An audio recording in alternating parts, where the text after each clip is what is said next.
So, traditional Jewish, Christian, or Muslim... to understand atheist and agnostic... It feels like it's been a long time since we've been here, but it really hasn't. We recorded last week. We did record last week. But you know where it is a while since we've been in this place? Talking about weird things in Christianity. Yes. If you liked our Saints episode, you're going to love this episode of The Holy Watermelon Podcast. So what are we talking about today? We're looking at holy relics. There's a lot of relics of a lot of different religious traditions. Today we've decided to focus on just Christian relics. I think it's interesting. Most people really hate comparing churches to Ripley's Believe It or Not exhibits. What? No. This whole... Because we all know Ripley's Believe It or Not is mostly nonsense and weird things pushed together to make cool things to look at. And sometimes religion is a little bit that way. But the parallels go deeper than the inclination to doubt the veracity of outrageous claims. We also do have jars filled with human body parts. So many jars, so many body parts from the same person? Yeah. When you should only have one. Mm-hmm. Yeah, it's really crazy. We've got saints that, according to the evidence, so if you can call it that, of the claims of various churches around the world, the saint had 2 full bodies and extra legs and arms. Yep. So, man, and Saint Bernard's going to appear again, just briefly. But good times. If you're a fan of Saint Bernard, our Discord family sure likes Saint Bernard. So, yeah, there's a relic just for him. Yeah. Relics of religious importance come in all shapes and sizes, and a variety of classifications. As I was looking into this, I thought it was kind of cool that the Imperial Tradition Christians, mainly talking about Catholics and Orthodox Christians, and that tradition that survives a little bit in Lutheranism and a handful of other Protestant groups, the old Protestant groups, like the Church of England. There's 3 classes, more or less. Strictly, this 3 classifications is the Catholic, Roman Catholic tradition, but it's observed a little bit by others as well. It's also just a nice classification system. It's handy. I saw it come up in some of my research. Yeah. So the first class is literally anything directly connected to Jesus. Or, in addition to that, the earthly remains of a saint. Their body parts, pretty much. Their body parts. Yeah. The second class is any object associated directly with a saint. Like something they touched, something they owned, something that was theirs. And these first 2 classes are officially the sacred things. And then the third class is just devotional. It's pretty much anything that has touched anything in the first 2 categories. Like, wow. Yeah, if you put St. John's head's plate on your table, bam, your table is now a 3rd class relic. I'm like, can we get this done? In theory, yes. In practice, complicated. These things are difficult. well guarded. Well, kind of. You'd think they're a lot better guarded than they are. We're going to talk about a lot of things that have gone missing. So what we need to do, this actually is probably not as hard as we think. It's just going to take time. So you need to finish your doctorate. Yeah. And then you got to get a research position studying something in one of these areas. And then I will bring you like my laptop and it'll just be like, ding, and no one needs to know. No one needs to know. Except I do want people to know I have a 3rd class relic in my house, so. Right. I'm terrible. Well, what's really clever, there are opportunities where you could take a handkerchief, and you know how in the locker room you whip people with a wet handkerchief? You know what I'm talking about. I do, but it's such a man thing. So you, not exclusively, but maybe more than Mostly. women. I don't know. I don't spend a lot of time in the ladies' locker room. Good. You're good from the sounds of it. So you take your handkerchief and you do exactly that at a relic in a church. Bam, you've got yourself a holy relic of the 3rd class. Oh, yeah. Okay, let's go to Italy. Let's go to Italy. I should not advocate this behavior. That would cause, over time, probably not a lot of time, the destruction of these relics. Yes. And if you get caught, you'd get in a lot of trouble. So. Oh, for sure. I would, because it definitely sounds like some serious disrespect. I'm just whipping. No, when John we get the to, Baptist's I was going to head. say, once we get to John the Baptist's head, you have at least a 5 in 6 chance of not being disrespectful. Anyway, we're getting ahead of ourselves. Let's start with the bones of the Magi. The first on my list is honestly really. I don't know how they ever thought that these were the 3 Magi. We don't even know there were 3. Right? So in Germany, there is a shrine in Cologne to the 3 wise men that we hear talked about in Matthew's Gospel. Now, if you go back to Josh and the Wise Guys, our Christmas episode from last year, talk a little bit about more how these people might not even have existed. And again, there's no way we didn't know if it was 1 or 3 or 7 Right. or 45. Yeah, the scriptural account doesn't give us a number of people, just a number of gifts. And so we've leaned really hard into this tradition of 3 wise men. So the bones that are currently enshrined in Cologne, in this shrine to the 3 wise men, their bones have been moved around a lot. It's said that they were exhumed in Constantinople in 1164, so midway between here and the time they would have lived. Why they would have been buried in Constantinople is a mystery. It's just... Because they were from the east. I'm trying to picture my geography, so that doesn't make any sense. It doesn't make any sense at all. It's really weird. Because I'm Turkey's northwest of Israel. Am I right? Yeah. So yeah, if they're from the east. Yeah. Makes It's sense. like they couldn't return home when they fled Herod, which they had no reason to do in real life. It's just... It seems really weird, and it's called the Shrine of the 3 Kings, usually when we talk about it, which helps build up the English tradition of calling them kings when we don't... The story we have in Matthew gives us no reason to call them kings. No. They were Magi. Priests. Yeah. Yeah.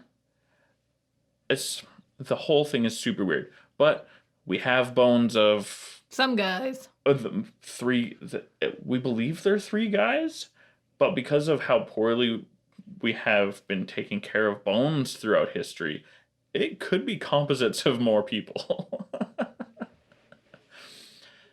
It's a little bit weird, but people go there all the time. They report healings. It's kind of cool as far as a tradition goes, but I don't believe that we really have any grounds to call it legitimate. But it has decent say pilgrimages from year to year. We'll say that a lot. Yeah, it's only going to get worse. Yeah.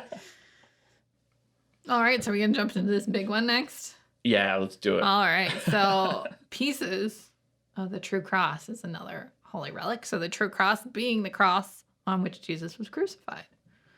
And you can find pieces of it all over the place. So the hunt for the cross began with Emperor Constantine, which we know from our 2 previous episodes where we were talking about the death of religion, is that he was the first Roman emperor to convert to Christianity. So the story around this claims that Constantine's mother, St. Helena, traveled to Jerusalem to find the true cross. And she found a pagan temple, a destroyed pagan temple. She destroyed the pagan temple, excuse me. She found 3 crosses, so reflecting the story that Jesus was crucified with 2 thieves. Mm-hmm. And so she got all excited that there were these 3 crosses that she had found. And so they found a dying woman, brought her out to this site. I mean, in the story, I don't think it would have been that hard to find somebody who was dying. 'Cause Fair. They had just destroyed a temple. That included a fight, for sure. Fair. And I mean, you can find a dying person in any city. You just gotta ask around. Right. I think that in this particular situation, there was one a lot more convenient than one would hope. Oh, no. So they found this dying woman, and they asked her to touch these 3 crosses, and she touched one and was healed. So this is the true cross. Then Helena chopped it up into pieces, which feels really blasphemous to me. Even though, I mean, So whatever, I'm the atheist. I don't think she found the true cross at all. But like, if you thought it was the true cross, you're like, you know what the thing to do is? Chop it up. see, that doesn't seem so blasphemous to me. I mean, I guess it's hard to transport, but like, Well, yeah, a full crucifix, They're big. actually not that huge of a burden to transport. You pull it out of the ground, it's just a giant beam of wood.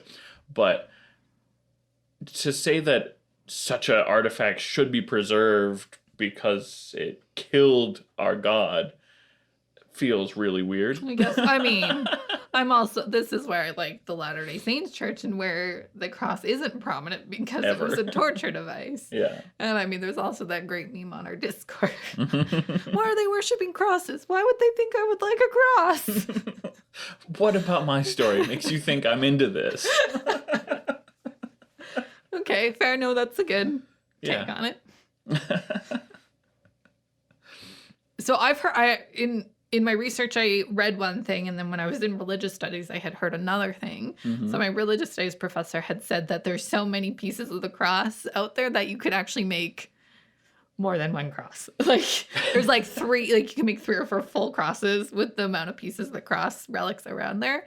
I also read one that said there's actually not enough pieces of the cross to make a full cross, which Right. made me a little more believable, especially if it was chopped up and sent all over the place.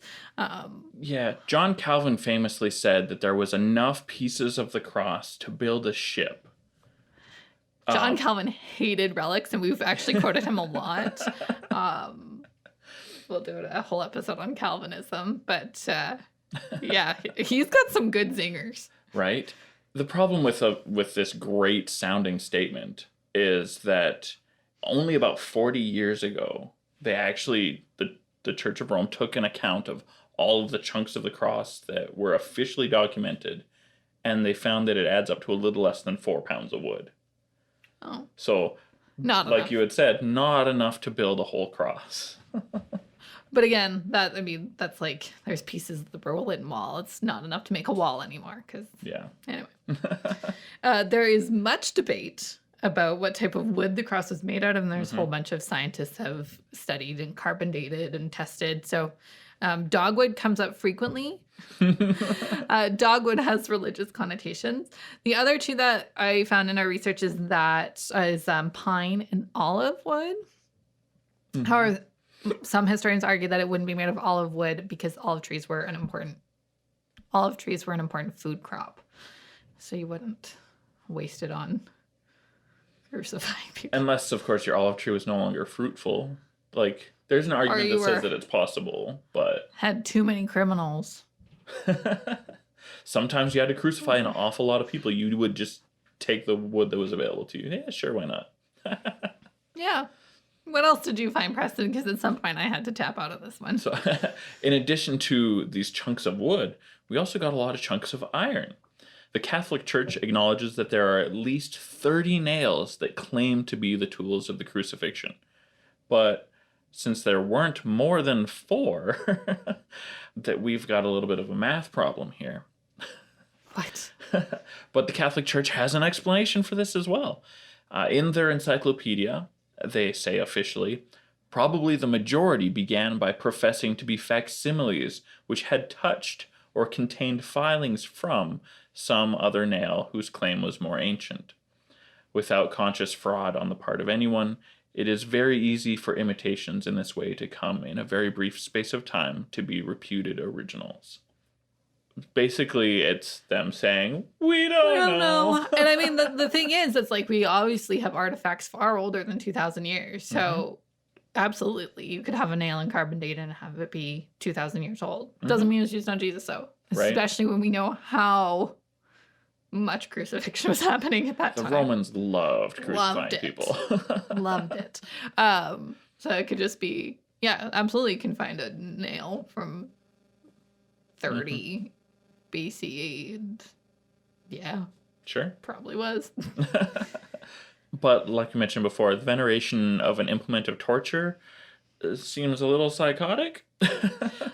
I mean, I don't know if we want to dive into this one, but I mean, lots of Christians wear cross necklaces and have cross tattoos, and so. And I generally mean, this speaking, is obviously a broader topic than relics, but yeah, recognizing the cross as the symbol that unifies Christianity as the worshippers of Christ is a thing I can get my head around. A symbol that unifies us, fine. to actually But own a piece. To guess own there's- it and celebrate its ownership and venerate the item and invite people to come and bring their worship to this item.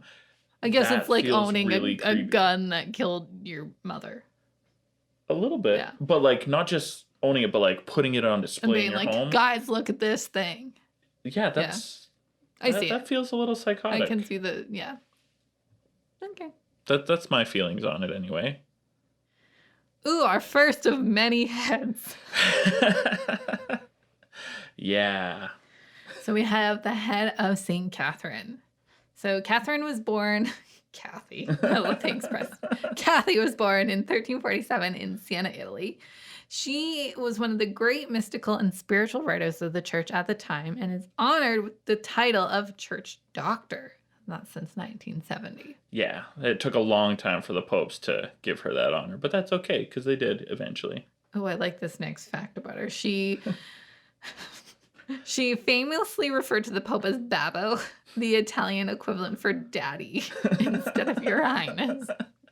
I like that level of sass and confidence that she's got. Yeah. But her story gets a little bit weird. At age 21, she married Jesus. She claims Jesus came to visit her and engage in a spiritual marriage. Because, of course, Jesus has been dead and gone for 1,000 years. No big deal. She had been a nun, but Jesus told her to go out into the world. Which, okay, that seems like decent advice. Go out into the world. If you want to spread the message, that's how you do that. Is this where consecrated virgins come from? No, that's an old Even Roman. older than Yeah, Rome was interested in consecrated virgins long before before St. this. Catherine. Okay, Oh, yeah. interesting. That's like Vesta. Oh, okay. Yeah. Yeah. So the weird thing about this new relationship that Catherine had with Jesus is that when he gave her a wedding ring, it was his foreskin. We're going to talk a lot more about Jesus' foreskin later, but this is Buckle up. her story. Buckle up, guys. We're going to talk about Jesus' foreskin. Oh, boy. Yeah, because, I mean, yeah, with Vesta, but like consecrated virgins are recognized in the Catholic Church. Mhm. Yeah. Just because Rome has a hard time Always. actually changing their traditions. Okay, fair. I want to do a whole episode on consecrated virgins and nuns. Sure. I would keep on saying virgins and nuns. You gotta Sorry. go in there with a hard J. G. Sure, but it's making I a J guess so. sound. Wow. All right. Press gun. Get going. Sorry. Another interesting thing about Saint Catherine, and these we've talked about weird saints. This doesn't. It's not even that crazy. She's not one of our bad saints that we like to talk about.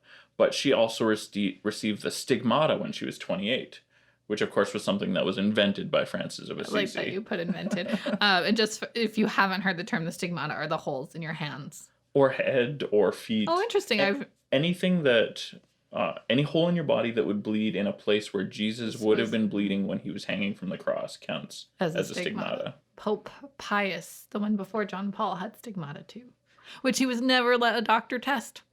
I wonder why. Yeah.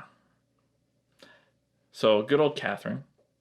She wasn't from Rome, but that's where she died, and the Pope insisted on keeping her body there. It just made him happy. Daddy! Right? I'm suspicious, but I don't want to make accusations, you know? I don't know what you're talking about, Preston. Anyway. Her community back in Siena thought it would be really great to bring her body back home. And they were having a hard time convincing anyone to let them do that. So they prayed to Catherine, because Catholics do pray to saints. And they needed the help to get it done. they got this idea that since we can't smuggle her whole body out, that's too hard. Let's cut off her head, drop it in somebody's lunch bag, and carry that past the guards. Then it almost didn't work. The guards are like, hey, what you got in the bag? They open it up, no head. Just a pile of rose petals. You know what? I couldn't get into Canadian Tire with a bag today. They made me take it back to my car. Rude. Yeah.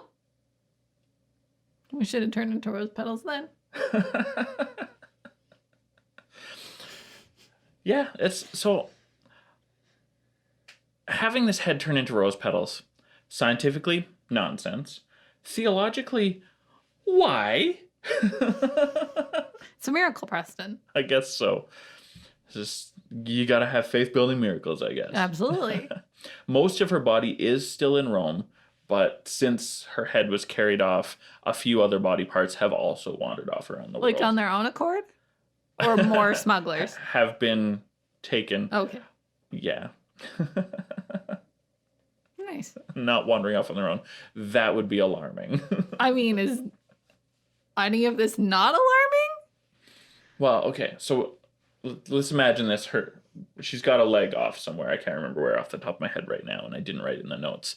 But to know for sure that it's Catherine's leg, someone has to testify that this thing hopping off on its own is legitimate. If you have just a leg show up somewhere, that's a lot harder to confirm a source. Fair. I stole it. And we're going to see some cases of where stolen things complicate claims of authenticity. We're talking about John the Baptist already? Or more? More. But I mean, it's not one relic that has this as part of its story. That's a lot of relics are stolen goods. I mean, museums are filled with stolen goods, so. Right? Now on to... I'm so sorry. This episode is literally me gagging. We are so talking about a lot of gross body parts. I feel like we should have put a trigger warning at the beginning. Maybe we'll record a trigger warning at the end to put on the beginning. That's not a bad idea. Because even though I'm like crawling out of my skin, I don't like gory things. So for our listeners, I don't like gory things. All right. So with that being said, let's talk about the blood of Saint Januarius. Yeah. Good old Gennaro, as he's known in Italy. There's a fancy bottle shaped kind of like a baby's rattle. All of the containers that hold these relics are, well, not all of them. The vast majority of the containers that hold these relics are weird shapes and really often have a handle underneath them in like a baby's rattle kind of situation. Yeah. So you can hold them up so people can see them. Yeah. Yeah. So this... there's a fancy word for it, and I didn't use it because I wanted to keep the language simple, but I should say the word. It's a reliquary. Oh, wow. Yeah. And reliquaries come in a lot of fancy shapes. Oh, I think that's a good word. Yeah. I'm surprised words guy over here didn't put it in the notes. Reliquary. And it just, thing holds reliquary. So this fancy bottle that holds a couple of vials is said to hold a bunch of the dried up blood of Saint Gennaro, who died in the 14th century CE. The blood is said to have been taken by a slave named Eusebia right after Gennaro died, and he kept it until he could take it to Naples with the remains of the martyr. And it was kept in Naples, in Italy, for a good long time, until today. It liquefies a couple of times every year. This is weird. Like, is there proof, like video or photo evidence that it does? There's thousands of witnesses. Okay. Like, it's a thing that happens so consistently, but not perfectly consistently. There's a big ritual celebration, and they present the blood so everyone can see it. And so one of them is on San Gennaro's feast day, September 19th. And then again on December 16th, which is the day of the Archdiocese of Naples, with St. Gennaro as their patron saint. And it almost always liquefies on both of these dates. Sometimes it'll liquefy on other days as well. Sometimes it fails to liquefy on these dates. And those are notable exceptions. Like somebody's got a list of dates where it has failed to liquefy. Interesting. Yeah. It's really weird because if it was blood, scientifically, all the experiments that we've ever run say once you re-liquefy dried blood, it will never dry up again. So we've got ourselves a miracle. Or it's not blood. Well, you have more notes on this, and I'm intrigued. So there are times where it takes longer to liquefy than other times. There's no set sure amount of time, and it doesn't correlate with the temperature of the room or anything like that. It's really weird. What's really interesting is that the times when it fails to liquefy, that coincides with occasions that might preoccupy the local priests, which is really easy to say, oh, somebody's being sneaky and getting in there and doing something so that it will liquefy beforehand. But it is strictly forbidden and strictly guarded that you don't get to open the container that the 2 tiny vials are in. Nobody has access to these things. It's really weird. And weirder that sometimes they'll liquefy off schedule. I mean, all of it is really weird. See, I think it's more weirder that it liquefies on a schedule. Right? Because if it's an unstable substance, then to not have a schedule makes sense. But all of it's weird. I assume they pick the days based off of the blood liquefication, not the blood knowing it's the saint's day. Well, blood doesn't know things. Like that's what I mean. Yeah. It's really weird. Blood doesn't know things. Thank you, Preston. So they've run a special kind of test. Spectroscopy is a thing that they can do where they just shine light through it, measure how the light refracts through it. It's a thing we did when I was in high school, so I've got an idea of how it's kind of a thing that can be reliable in some things. It's how we know what elements are in the sun, things like that. And it matches hemoglobin, according to the people who are doing the tests, but it doesn't behave like hemoglobin. Honestly, the scientific method is really frustrating for this whole thing because it doesn't behave perfectly predictably. Really annoying. And they can't test it in a way that they would want to test it. Right. You can't open it up and say, oh yeah, it's blood, because you would be destroying the relic to do that. Which, when a thing has religious significance, means you're going to have a bad day in that argument. Yeah. So some scientists have suggested that the vials contain hydrated iron oxide, which is a component in blood, more or less. It would have been available centuries ago. It looks like blood. It rusts in the right color. Iron oxide will come later for the Shroud of Turin as well. So. Right, sure. So, again, if it was just iron oxide hydrated, it would usually behave in a reliable, predictable way. Weird that this blood doesn't. The problem I have with it is that, theologically, why would this be a thing that God would bother messing with? I don't get it. That doesn't jive with my usefulness for God in the universe, I guess. I mean, yeah, there's a lot of other things he could be doing. Right? Another weird thing is that this phenomenon is fully unique to the area surrounding Naples. There are about 20 other saints whose preserved blood occasionally liquefies, and even though John the Baptist is on this list, it's at a shrine in the Naples area. This thing of liquefying blood is specific to one little part of Italy. Interesting. Nowhere else in the world is this happening.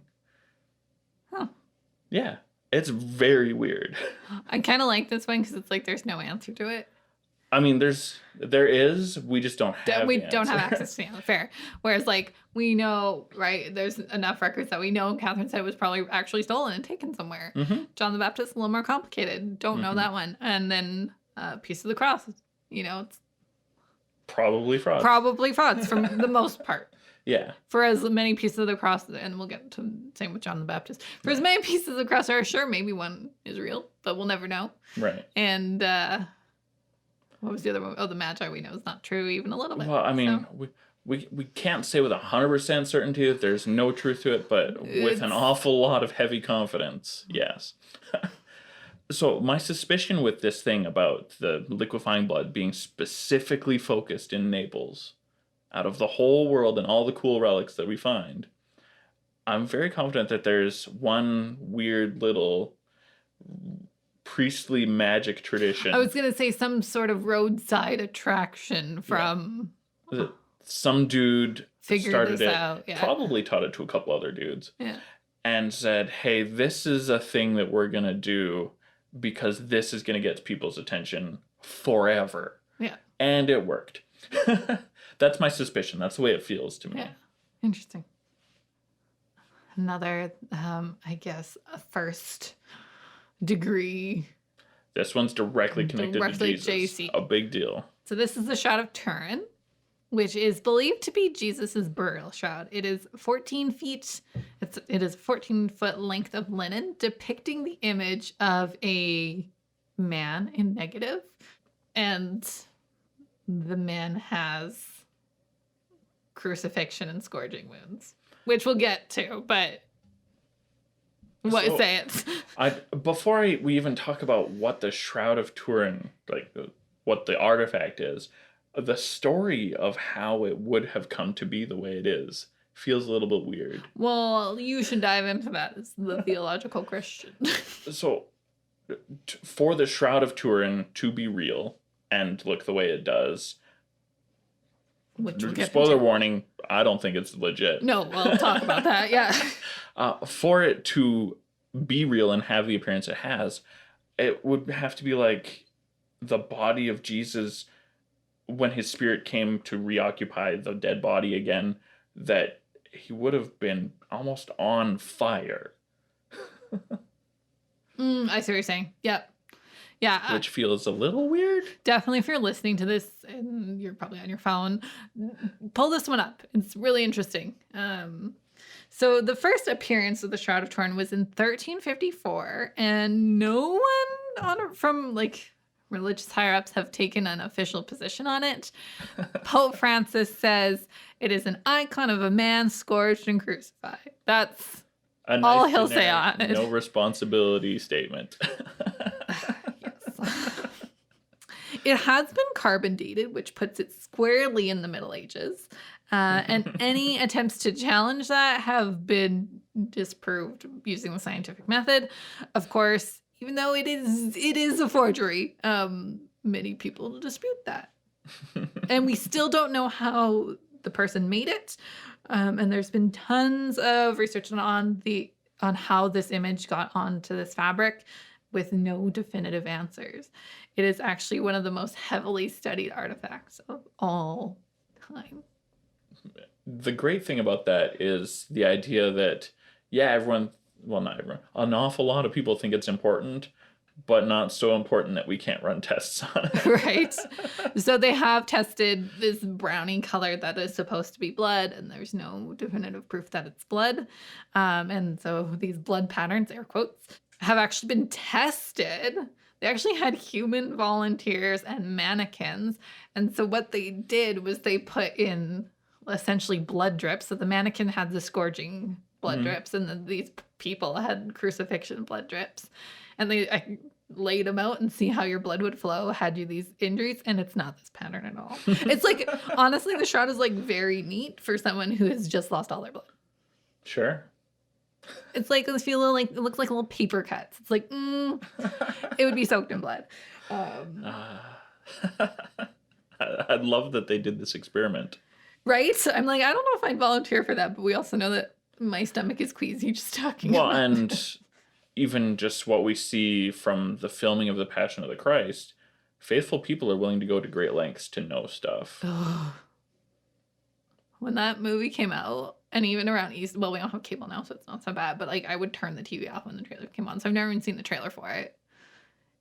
I imagine the trailer's not bad because it's for public viewing, but even then I would turn it off.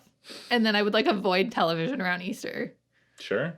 Because it's just I've put this on the Discord. This is this makes my skin crawl. I mean, watching somebody be tortured isn't a thing that should bring you comfort. No, that's true. But I've watched some gory movies. Mm-hmm. Anyway, I digress. Only the Pope can declare a public viewing of the shroud, and it doesn't happen very often. Even if it is only 700 years old, it is still very delicate. The next showing, everyone, is in 2025, and this is declared by Pope John Paul. So this is declared a long time ago, because Francis, and we had Francis and Benedict too. Right. It happens in Turin, Italy, Shroud of Turin. The shroud has its own website, theshroud.com, where you can like keep tabs on this. So if you have any moderate interest Sign up now. in seeing this puppy, stay on it, because it will be jam-packed with pilgrims to go see it. So if you want to see it for a religious reason, stay on it. If you want to see it for interest's sake, there'll be tons of pilgrims. I'm not saying don't see it, just prepare yourself. And go in knowing that it's definitely a fraud. Oh boy. Yeah. There's literally nothing that makes sense. But it is cool that we don't know how it was made. I was just seeing what's next. All right. Next on our list, we have the heads of St. John the Baptist. That's right. We got like a Zaphod Beeblebrock situation. There's more than one head. I know. I was telling Brian. He was like, was St. John a Hydra? Cut one off. Two more take its place. Well, if you trust the church, there's some evidence that he was. Even though the biblical account says, nah, this bro was dead when they cut off his head the first time. I was like, the church says he's a Hydra? What did I miss? The church says he's got 3 heads. We got that. And I found records of at least 6, so. Oh, dang. That's past what I found, so that's great. Yeah. I mean, unless some of these have been moved from one to another, but I found 1, 2, 3, 4, 5, at least 5. That's fantastic. Yeah, he's got a ton of heads. So St. John the Baptist was beheaded by Herod Antipas sometime before the crucifixion of Jesus. And he was supposedly buried somewhere in Palestine. Today, his tomb is in Nabi Yahya Mosque. Nabi Yahya Mosque and Mosque of the Prophet John. That's what that translates to in northwest Palestine. The problem is, Preston, is that several places claim to have his head simultaneously. So I'm on board with the idea that somebody was happy to have his head. The story says that that's the case that we have in the New Testament. But at what point was this head collected from somebody who had no faith in Jesus or John the Baptist and started being trafficked by faithful Christians?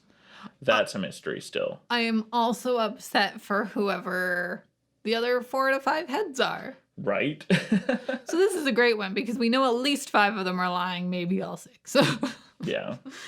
So there is a head at Amiens Cathedral in France. The Knights Templar had possession of the head in France during the Inquisition. At least that's what it said.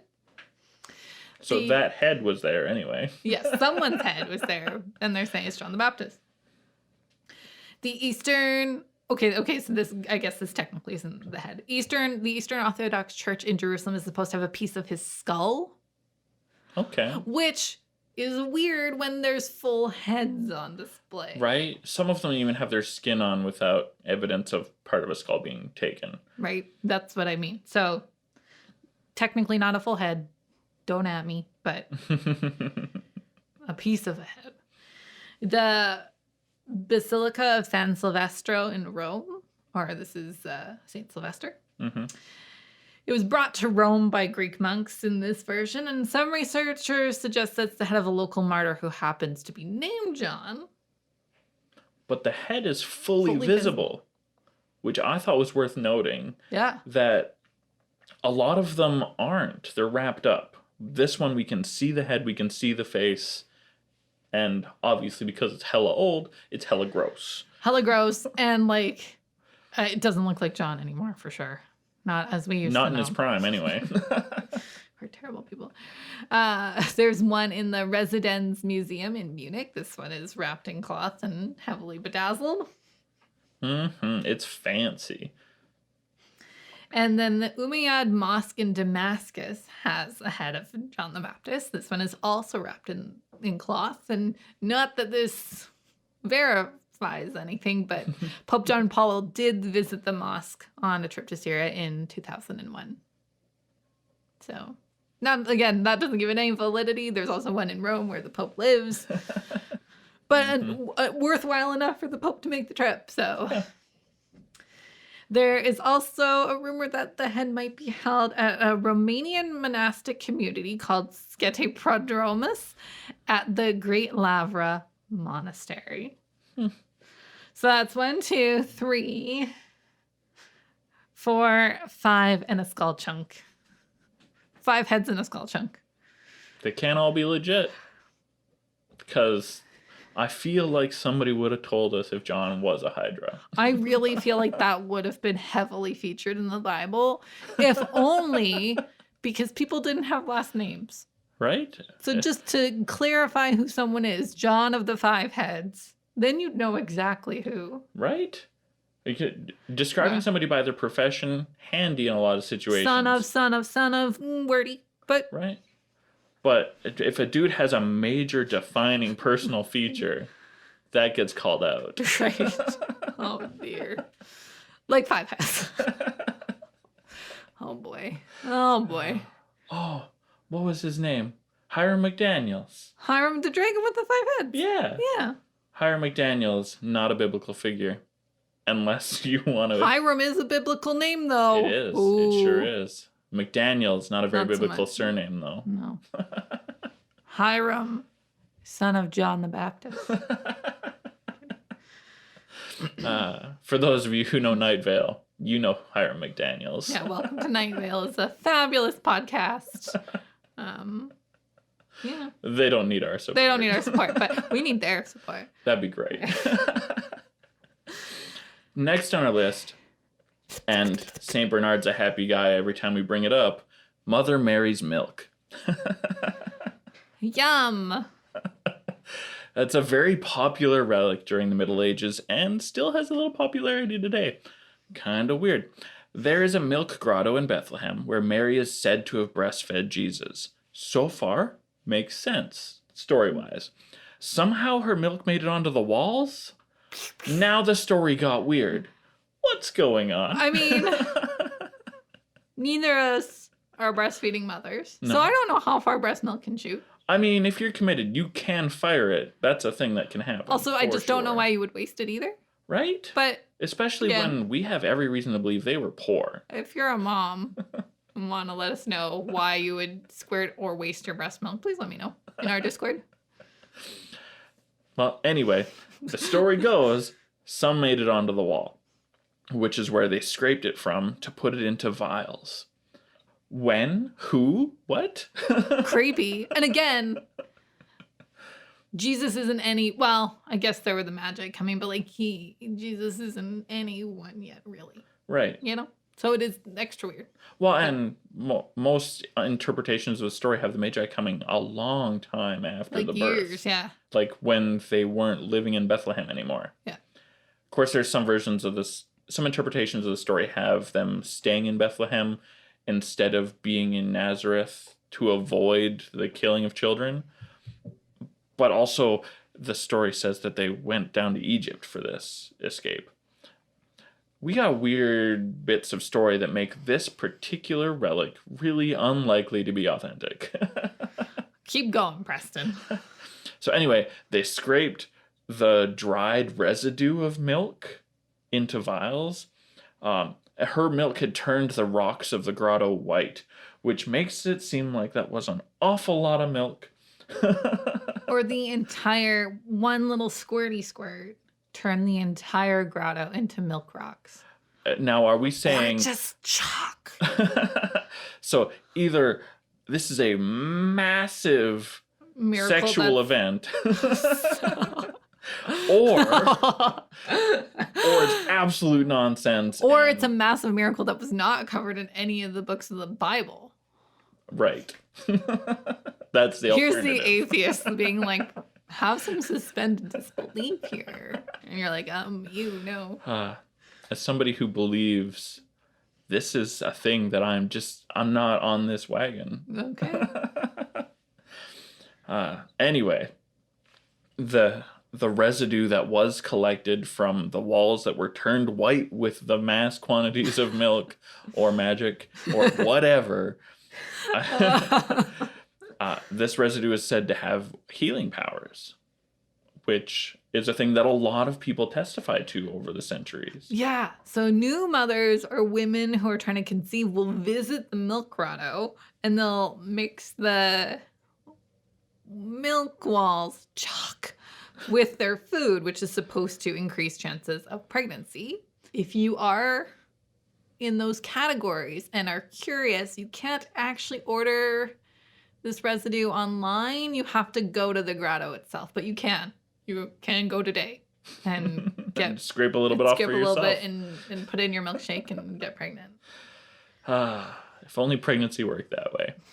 So 90 churches claim to have or have claimed to have vials of Mary's milk, either a liquid or powdered form.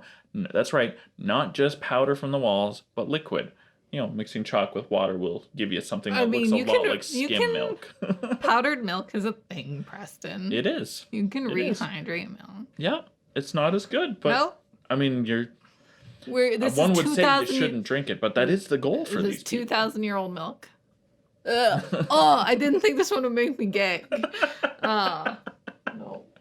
I just here we licked, are. I licked the pop filter doing that too. Yeah, you shouldn't drink it, but who am I? So John Calvin, again, really didn't like these relics. He's so sassy. I love this one so much. He says, even if she had been a cow her whole life, she could not have produced such a quantity of milk. Now, 90 bottles? That seems actually pretty achievable, doesn't it? I mean, I'm not a mother and have no intention to be, but if you pumped a couple bottles a day, 180 days is only half a year.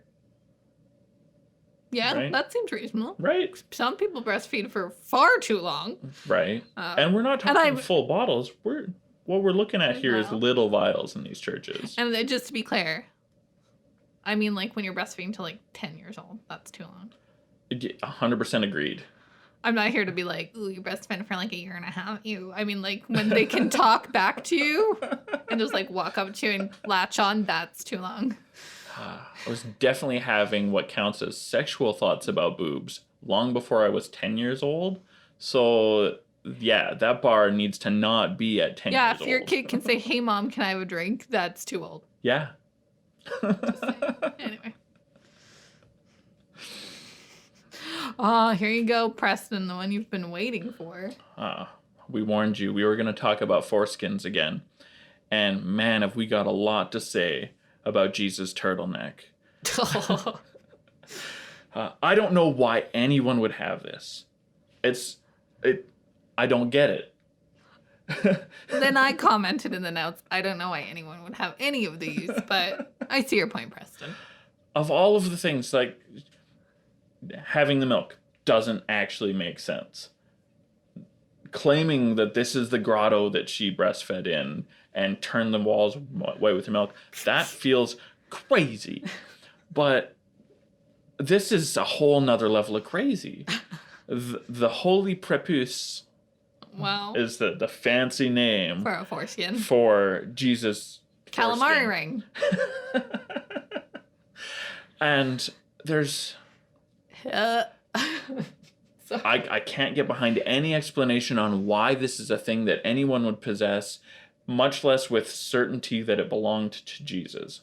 But there is an old... Someone just owns a random foreskin. How many foreskins are out there in the world? About as many as there are human No, I males. mean of Jesus' foreskin. I don't know the number. I'm gonna Google that while you talk. It's terrible. I actually was like, I was gonna Google it, and then I realized I don't want to type how many Jesus foreskins are there in my phone. France has at least 11. Oh, okay. So we've There's a lot. Okay. I don't need to Google it then. I just need to know if there was more than one. So, going back to the St. John Hydra thing, Jesus apparently, based on the existing evidence of the Catholic tradition, Jesus just really didn't want to be circumcised, even though the story is that he's the one who started all of this way back in the days of Abraham. Because if it keeps growing back, and he has the power. I'm clenching, and I don't even have a penis. Anyway, so as much as I can't think of any reason why anyone would both possess it and genuinely believe that it's the genuine relic, there is an old Arabic infancy gospel that says, when the time of his circumcision came on the 8th day, when the law commanded the child should be circumcised, they circumcised him in a cave. That's a weird choice of location, but fine, let's move on. Unhygienic, okay. And the old Hebrew woman took the foreskin and kept it in an alabaster box with old spikenard oil. Okay, weird thing to do, but the biblical story does say that people recognize Jesus as being special from birth. So, okay. We'll keep suspending disbelief. That's the story. Okay. So this lady, the text goes on to say, she had a son who was a druggist. That's the word I found in the version of the text I was using. That seems very modern. It does. A pharmacist feels a little too modern though, so I let it stick with the word druggist. It's a dude who makes drugs. I know, but I feel like herbalist or something would have been historically accurate. Herbalist is fair. So she had a son who was a herbalist. She told him, do not sell this alabaster box of spikenard ointment, even when you are offered 300 denarii for it. Now this is the same alabaster box that the sinner Mary obtained and poured its ointment on the head and feet of our Lord Jesus Christ and wiped it with her hair. Like Mary Magdalene? A lot of people say that was Mary Magdalene. The Bible does not say that it's Mary Magdalene. Okay. It's Mary the sinner. Okay. There's... Miriam was a very common name in Israel at the time, and we've talked about this before. There was one pope who said there's too many people in the Bible. If they have the same name, they're the same person now. Which is obviously a problem. Considering Mary's mom and Mary Magdalene are two very different people. Yeah. He took the list of several Marys down to 2 or 3, something like that. It was ridiculous, because obviously Mary Magdalene is not Mary the Jesus mother, but we got what we got. So this story tells us how the foreskin was preserved. Now that last verse though, this is the same alabaster box that the sinner Mary obtained. I feel really weird about this. Like, the coincidence feels unnecessary for it to be part of the story, but also if I end up buying a box that's got some spikenard oil in it, because that's what I'm after, and I see some dude's foreskin, that's probably gonna hit the trash. At least the foreskin, maybe the whole box, depending how I'm feeling that day. Would Jesus have known it was his foreskin? Because This is the context that we have. I feel... Because, like, if I was like, No. hey, Preston, I'm going to pour this oil on your hands and feet. Don't mind that there's a foreskin in it. Right? Would you be like, ooh, can we get another container? And then what if I was no like... way Mary would be like, oh, and don't worry about it, it's yours. I was going to say, and then There's no way. Don't worry, even if it was yours, would you be like, oh, okay, go ahead? Or would you be like, ew, no, that's like 30 years old? Right? Okay. This thing's got to be gangrenous, or well, maybe not gangrenous. I think that's rotting. A little more complicated. It would, it would be preserved in the oil. Yes, I mean, I'm not Googling it. A loose foreskin in the oil, to me, makes the oil not usable in a human application. Okay, and then it says she wiped her hair with it, or wiped the foreskin. Wiped his feet. With her hair. With her hair. Okay. Okay. Yeah. Still gross. Because there was a foreskin in it. If it was just oily hair on feet. If it was just oily hair on feet. Still not my thing. Mm-hmm. But not so bad. But foreskin oil makes it worse. So what we get from this story in the Arabic infancy gospel is somebody decided to preserve the foreskin, told son, don't sell it, not even for 300 denarii.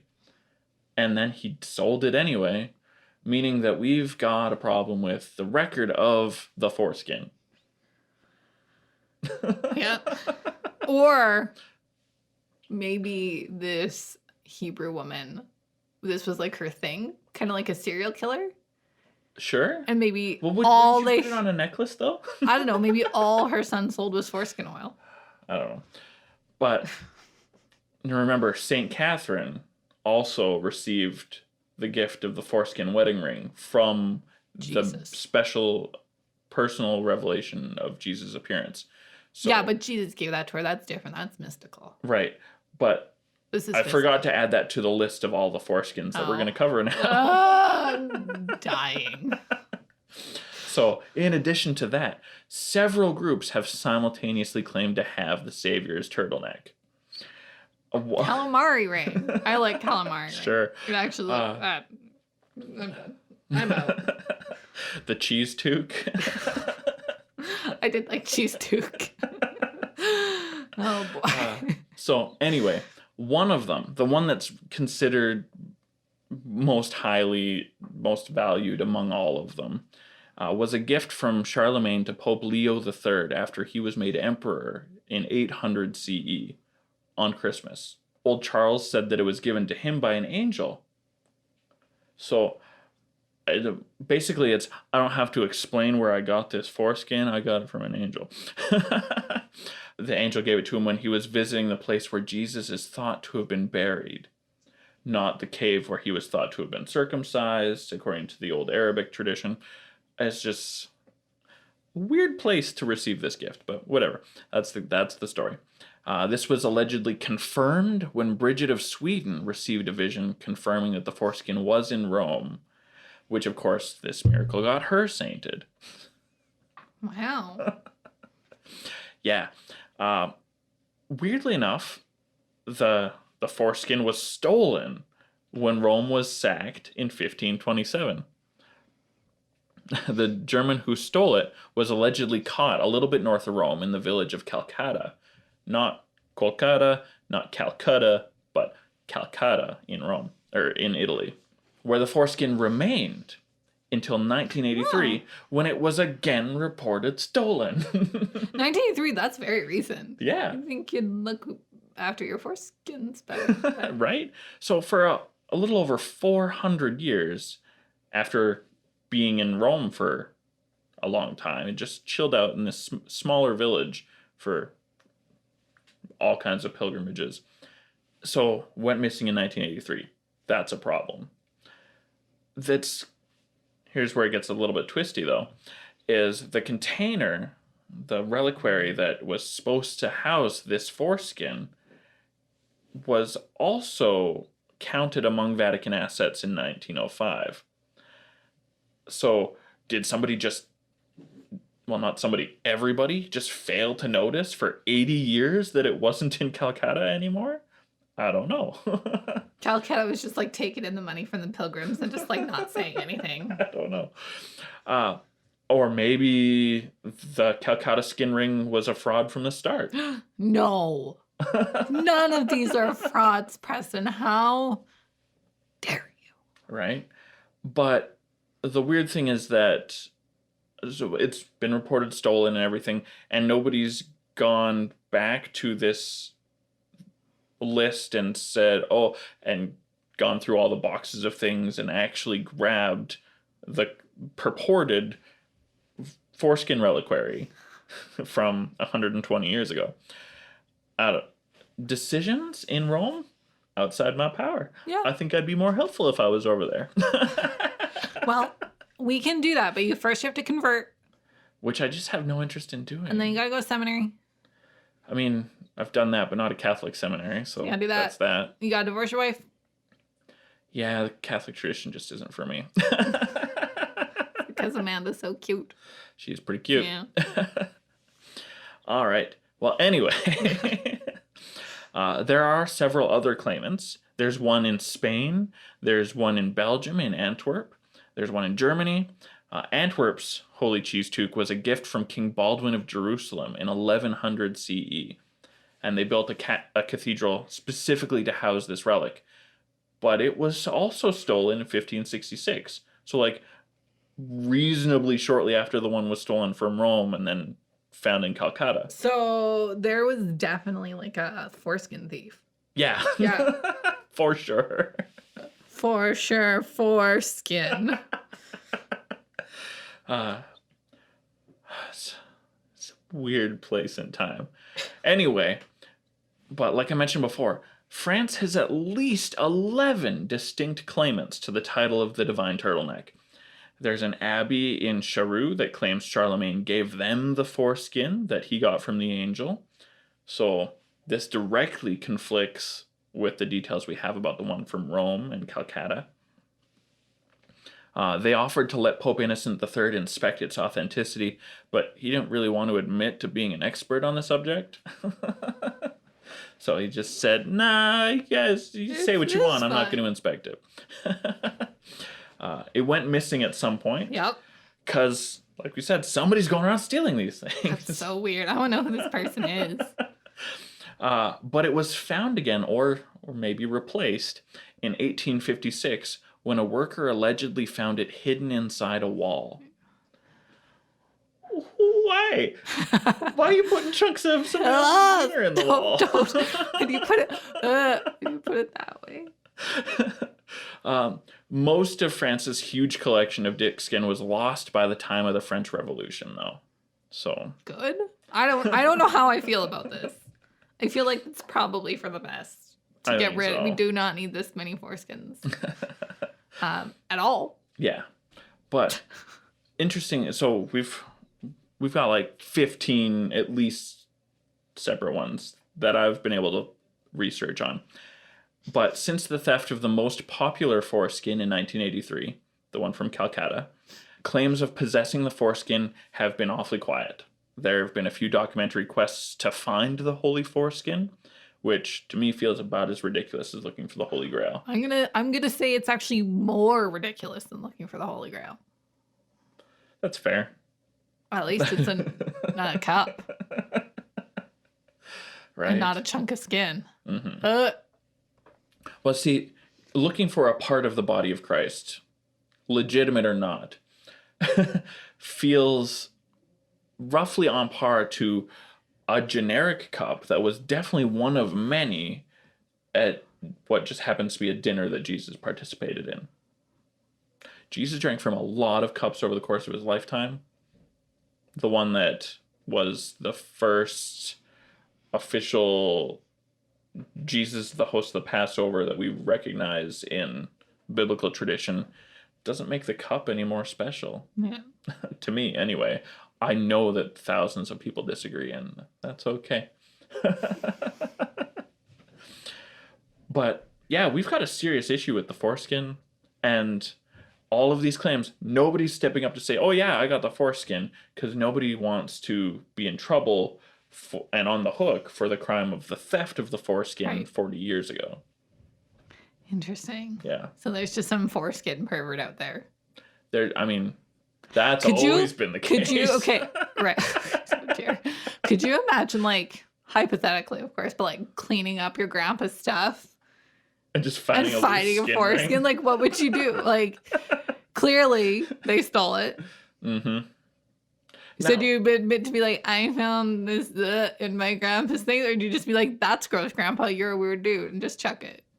So the great thing about this is that realistically, if you were going to find the foreskin, you would find it in a reliquary. Nobody's just letting. Wow, I picture like an Altoids tin with a foreskin in it. Like that's actually like that's what I'm actually picture.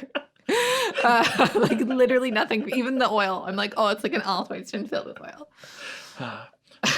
Well, I mean, the alabaster box story leads to that really nicely. It's entirely what I've been thinking the entire time. The reliquary that the big, important, most popular foreskin was in was shaped pretty much like a cross. So you had a handle you could wave it around with, of course.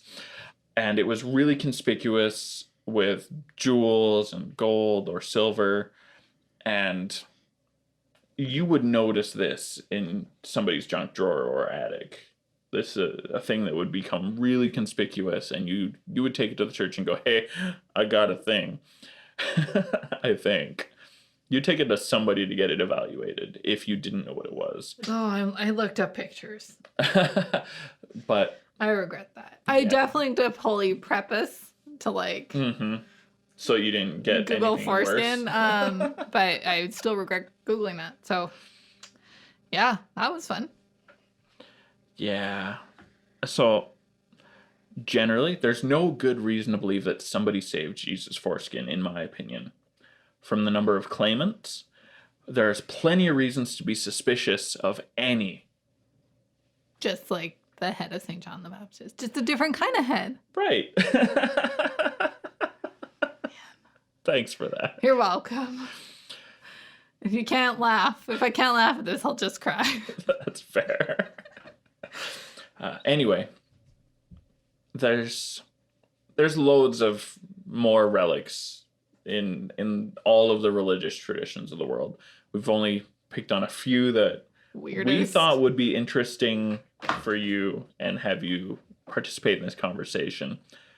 In the Imperial Christian tradition, there's a tendency to use the Bible to defend the veneration of relics, which is really weird considering the practice doesn't have a strong biblical basis. We have the story of Jesus healing a woman who had only touched his clothes in a crowded street. We have a story of a dead body being thrown into the tomb of the prophet Elisha and being revived as soon as he touched Elisha's bones. And there are a handful of more healing stories of things kind of in that caliber. And these stories are used to validate the trafficking of relics. But theologically speaking, there's no real good reason that God would withhold blessings from somebody for not visiting the mortal remains of a non-God. That's not a covenant any of us have made. It's just, I get the appeal of being connected to history, but some of these are really friggin' weird. Yeah, I mean, there's the history piece, and then, I mean, I hate to sort of dumb it down, but like this idea of celebrity or being close to greatness that all humans get sucked into, whether that's your love of a celebrity or a singer or Jesus. Mm-hmm. This idea of whatever, something bigger than ourselves, or see our worship episode, right? Yeah, it's all complicated. Yeah.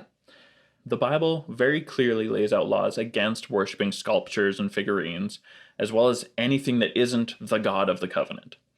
But as we said before, even though veneration and worship are linguistically, intellectually, and morally indistinguishable, the Church of Rome still insists, hey, they're different. You can pray to the saints, you can go visit their relics, and you can pray to them. And it's not worship because you don't recognize them as gods, but you treat them as gods, and that makes it worship.